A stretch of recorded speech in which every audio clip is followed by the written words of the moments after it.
سرخط مهمترین خبرها: چین برای تاجیکستان 300 میلیون یوآن گرانت می‌دهد. چند درخواست وزارت کار از مهاجران تاجیک در روسیه. و نظر مردم: چرا شکایت مردان از بالای زنها زیاد شده است؟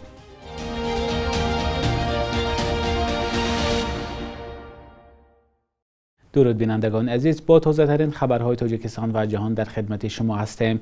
امروز 16 آگوست سال 2024 است. چین برای حکومت تاجیکستان 300 میلیون یوآن برابر به 40 میلیون دلار گرانت یا کمک به بازگشت می‌دهد. لایحه سند میان دوشنبه و پکین تهیه شده، رادیوی آزادی 15 آگوست با محتوای آن شناس شد. در سند آمده است 300 میلیون یوآن با درخواست حکومت تاجیکستان از سوی چین جدا می شود. در سند آمده است این مبلغ برای عملی کردن لایحه‌های صرف می شود که قبلا میان دو جانب موافقه شده است، اما این طرح‌ها نامبر نشدند. این بار اول نیست که چین برای حکومت تاجیکستان مبلغی به بازگشت می‌دهد. پیش از این با 220 میلیون دلار چین در دوشنبه بنای پارلمان و حکومت ساختند. هر دو بنا اول ماه ایول امسال و با حضور رئیس جمهور چین سی جین پینگ افتتاح شدند. پکین از سرمایه‌گذاران اساسی دوشنبه است و ده‌ها شرکت چینی در تاجیکستان کار می‌کنند، اما نگرانی اساسی شفاف نبودن فعالیت کارخانه‌های چینی است. مقامات تاجیکستان از سرمایه‌گذاران چینی پشتیبانی می‌کنند. بر علاوه مبلغ‌های گرانت، تاجیکستان از چین نزدیک 900 میلیون دلار قرضدار است.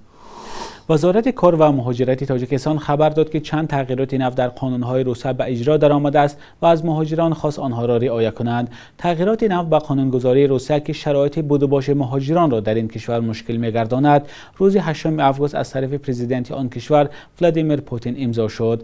وزارت کار و مهاجرت تاجیکستان 14 آگوست نوشت: من بعد خارجیان در روسیه در دوام 1 سال حق دارند تنها 90 روز اقامت کنند. قبلا 90 روز در دوام 6 ماه امکان پذیر بود. نوشته از وزارت. پیشتر ایرینا ولک سخنگوی وزارت کارهای داخلی روسیه بر رسانه‌ها گفته بود این محدودیت به خارجیانی که حق اقامت یا RVP دارند یا با پاتنت کار می‌کنند دخل ندارد. وزارت مهنت تاجیکستان همچنین هشدار داده است که بر اساس تغییرات نو به قانون، مهاجران وظیفه دارند به فرهنگ، عنعنه‌ها، ارزش‌های معنوی و مردمی روسیه احترام گذارند، کارنامه‌های خلق سویتی را در محافظت وطن تحریف نکنند. تغییرات دیگر که وزارت مهاجران را آگاه کرده است، جاری شدن یک طلبات علاوگی هنگام گذشتن از مرزی روسیه است. به گفته وزارت مهنت و مهاجرت، از ماه فوریه سال 2025 هنگام گذشتن از گذرگاه‌های مرزی روسیه، ارزیابی خطرهای احتمالی یا ایجادی تهدید به امنیت دولت گذرانده می شود. محدودیت نو انتقادی حامیان حقوق را به میان آورد، اما مقامات روسیه این تنقیدها را نادیده گرفتند. وزارت کارهای داخلی تاجیکستان شخصیت 4 شهروند را اعلام کرد که از دست گروگانگیرها در ایران آزاد شدند.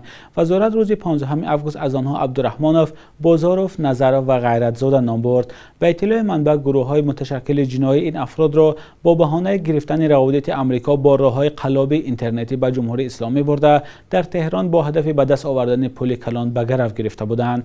مقامات صنایع به ایران رفتن 4 نفر و چند وقت گروگان بودن آنها را نگفتند. نظر خویشاوندانشان نیز دسترس نیست.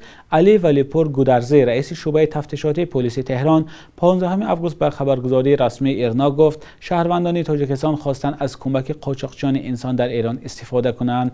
به گفته او تاجیکان نیت داشتند غیرقانونی وارد کشورهای اروپایی شده به آمریکا مهاجرت کنند. گودرزی گفت در این حادثه 5 نفر بازداشت شده، 2 حمله‌گر در جای حادثه کشته شدند.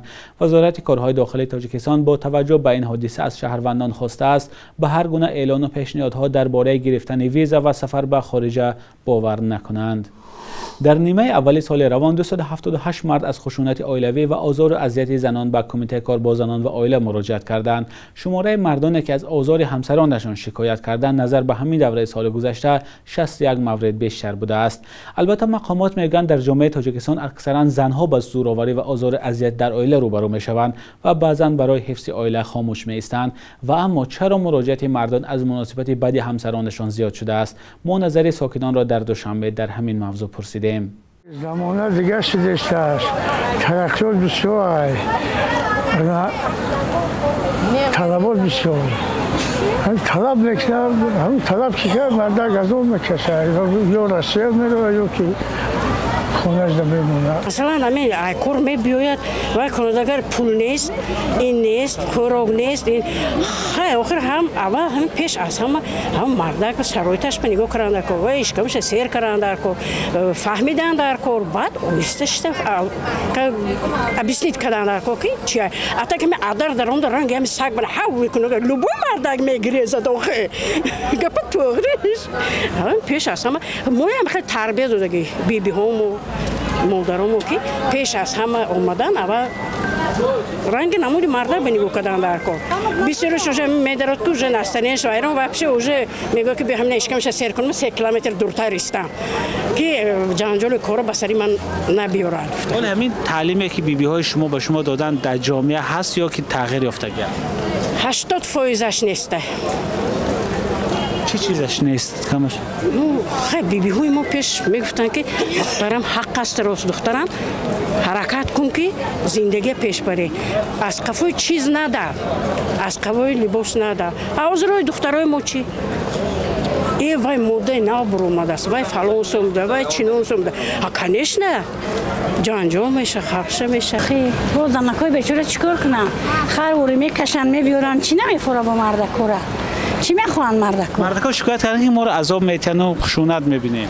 چی عذاب میتن؟ خیلی کار کنن عذاب شونتیم مهنت کنن و کار کنن فرزندوشون نگاه کنن و برای همی بهم زنه که بیچاره دیگه چیکار کنه و شکایت میکنه. چقدر سطح درآمدنوکی مرد کمتر شود همون قدر عوایل زیادتر گپ میشنود. یا مرا درست فهمیدید چقدر برای اون که پیشتر ممکنه که سطح زندگی تو اندازه‌ای که میگفتید که نرخ و نوای بزرگ باید وزنی شده شده 1 کیلو گوشت 60 تومانی اگر محصولات نیست که بخورید نرخ بزرگ اداره گرچنده که ماهانه از 1 ایول هم بلند شد که لیکن نمیشد نقصر بود با اما خاطر وقتی که مردک بیچاره نگاه کنید که خانه را تامین کردن نمیتواند از زنه گپ بشنوه نمیدونم خیلی نبودگی خونه دا میگه این نیست و این نیست کنش نمیگه نیست چی مقصد که من یه شوای کم بود های مرده کمی که بیو خیلی مرده که چیز زندگی و خیلی سرپوش زندگی میبردگی مرده که بچه مخی همین مرد مثال خونه را تامین کنه همه شرایط یگان زن غرغر نمیکنه اینا با اگر تامین نکنه غرغر میکنه بچه بده میکنه روی حالش باید که هم دیگر فهمی کنن و خیلی زندگی خوب کنن اینا همه بهترینه. بینندگان عزیز اگر شما هم در این باره نظری دارید لطفاً در زیر برنامه نویسید.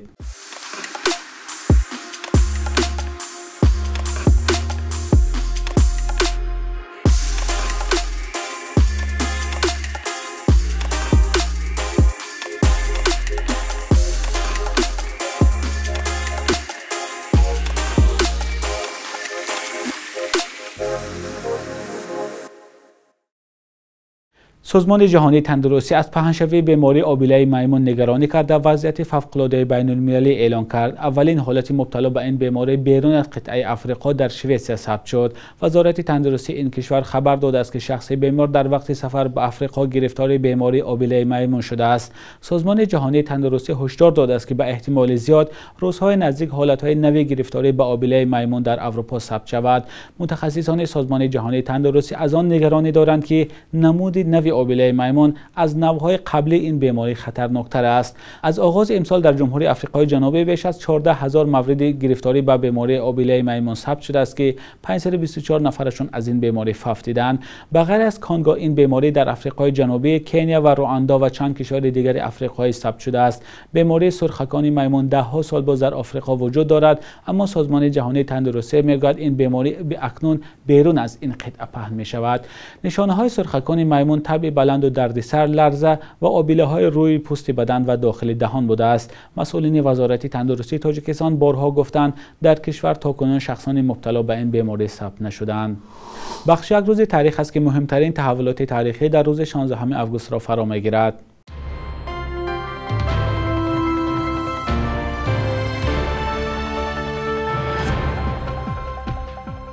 16 августи соли 2016 пас аз 8 соли дарёфти иҷозаи кор, ширкати давлатии «Газпроми Русия» аз таҳқиқи конҳои Сариқамиш ва Шоҳанбарии ғарбии Тоҷикистон даст кашид.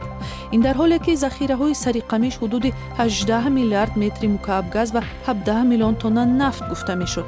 аммо расидан ба ин дороиҳо харҷи зиёд металабид ва ба гуфтаи коршиносони соҳаи энержӣ ба ҳамин далел «Газпром» корро қатъ кард. августи соли 14 вазорати корҳои дохилии Тоҷикистон барномаи нави тарзи муомилаи кормандонашро бо ҷаҳонгардону меҳмонҳои хориҷӣ эълон кард. иқдоми нав зимни шикоятҳои зиёди сайёҳони хориҷӣ аз дуруштӣ ва ришваситонии милли саҳо ба миён омад, ки бо барномаи давлатии рушди туризм мухолифат дошт. 16 августи соли 2014 дар Тоҷикистон барномаи кӯмак ба кӯдакони олудашуда ба спид аз роҳи таъмини онҳо бо дорувори тақвиятдиҳандаи масуният ё иммунитет роҳандозӣ шуд. дар Тоҷикистон он замон 458 тифли олудашуда ба спид ба қайд гирифта шуд, ки бо роҳҳои мухталиф ба ин беморӣ гирифтор шуданд.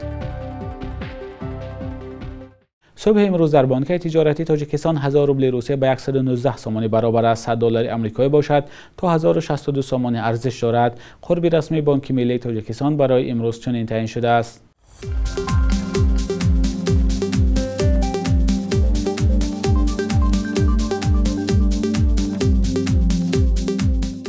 بینندگان عزیز، این آخرین برنامه نوی در هفته روان بود. در روزهای استراحت می توانید خبرهای آخرین را از سامانه رادیوی آزادی با نشان azadi.org و صفحه‌های ما در شبکه‌های اجتماعی دریافت کنید. خود را احتیاط کنید. خدا نگهدارتان.